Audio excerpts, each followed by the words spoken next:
ભરૂચ જિલ્લા આમ આદમી પાર્ટી દ્વારા આજરોજ કલેક્ટરને આવેદનપત્ર પાઠવવામાં આવ્યું હતું, જેમાં જણાવ્યા અનુસાર ભરૂચ નગરપાલિકા વિસ્તારમાં સેવાશ્રમ હોસ્પિટલ રોડ પાસે વર્ષોથી પોતાની આજીવિકા ચલાવતા શાકભાજી અને ફળ ફ્રૂટના નાના લારી ધારકોને ગેરકાયદેસર હોવાનું કારણ બતાવી અચાનક હટાવી લેવામાં આવ્યા છે। આ તમામ લારી ધારકો દૈનિક કમાણી પર જીવતા અને ગરીબ મધ્યમ વર્ગીય પરિવારો છે। તેમની રોજીરોટીનું એકમાત્ર સાધન લારી ધંધો જ છે। હાલની પરિસ્થિતિમાં તેમને કોઈ વૈકલ્પિક જગ્યા ફાળવવામાં આવી નથી, જેના કારણે તેઓ સંપૂર્ણપણે રોજગાર વિહોણા બન્યા છે। તારીખ 2 જાન્યુઆરીના રોજ તમામ લારી ધારકો દ્વારા ભરૂચ જિલ્લા કલેક્ટરને યોગ્ય અને કાનૂની વૈકલ્પિક જગ્યા ફાળવવા બાબત લેખિત આવેદનપત્ર આપવામાં આવ્યું હતું। તેમ છતાં આજ દિન સુધી કોઈ યોગ્ય અને વ્યવહારુ નિર્ણય લેવામાં આવ્યો નથી।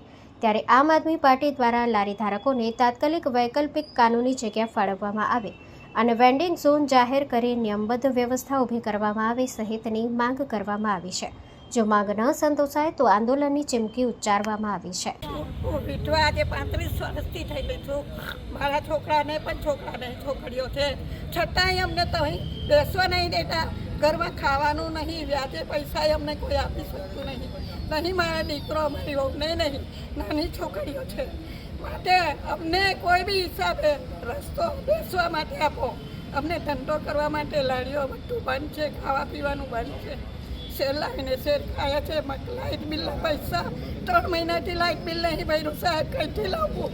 બહુ સાહેબોની થઈ કામ કરે છે, દીકરો ઓફ થઈ ગયેલો છે અને હું લાવતી હતી 200-500, તે બી બંધ થઈ ગયું છે સાહેબ। એનો કોઈ રસ્તો કરો। સબ લોકો ઘર પર બેઠા હે। મારું નામ નસીમ છે। અમે ભરૂચ યુ આનંદનગરમાં રહીએ છીએ। અમને તકલીફ એ છે કે અમારી રોજગારી છીનાઈ ગયેલી છે, તે અમે શું કરીશું? અમને કોઈ રોજગારી મળતી નથી ને અમારી પાસે કોઈ રોજગારી છે નહીં, તો અમારા છોકરાઓના ભવિષ્ય કેવી રીતે બનાવીશું?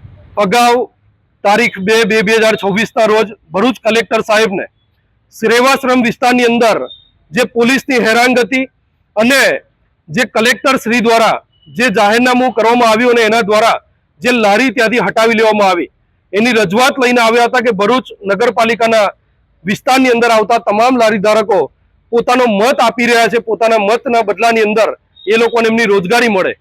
પરંતુ આ 2 તારીખે આવેદન આપ્યા પછી પણ આજ દિન સુધી એ લોકોને કોઈ પણ પ્રકારે કોઈ યોગ્ય જગ્યા પણ ફાળવી આપવામાં નથી આવી, ના તો એ લોકોને વેન્ડર પ્રક્રિયા કરી ને એ લોકોને લારીના નંબર પાડી આપવામાં આવ્યા છે।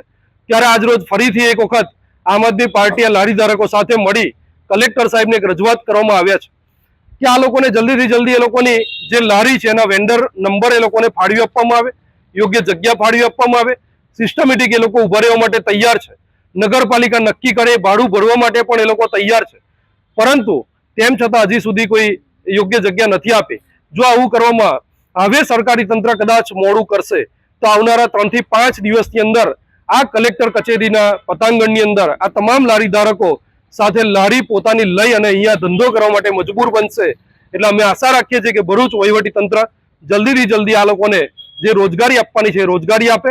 એ લોકોના બાળકોની ફીઓ નથી ભરાઈ શકતી, અત્યારે એ લોકો 2 થી 2.5 મહિના થઈ ગયા, આજે બિલકુલ બેરોજગાર બેઠા છે। એ લોકોના ઘરની અંદર અનાજ પાણી લાવવાના પણ રૂપિયા બચ્યા નથી। ત્યારે આશા રાખીએ છીએ કે કલેક્ટર સાહેબ જલ્દીથી જલ્દી આની ઉપર ધ્યાન આપે।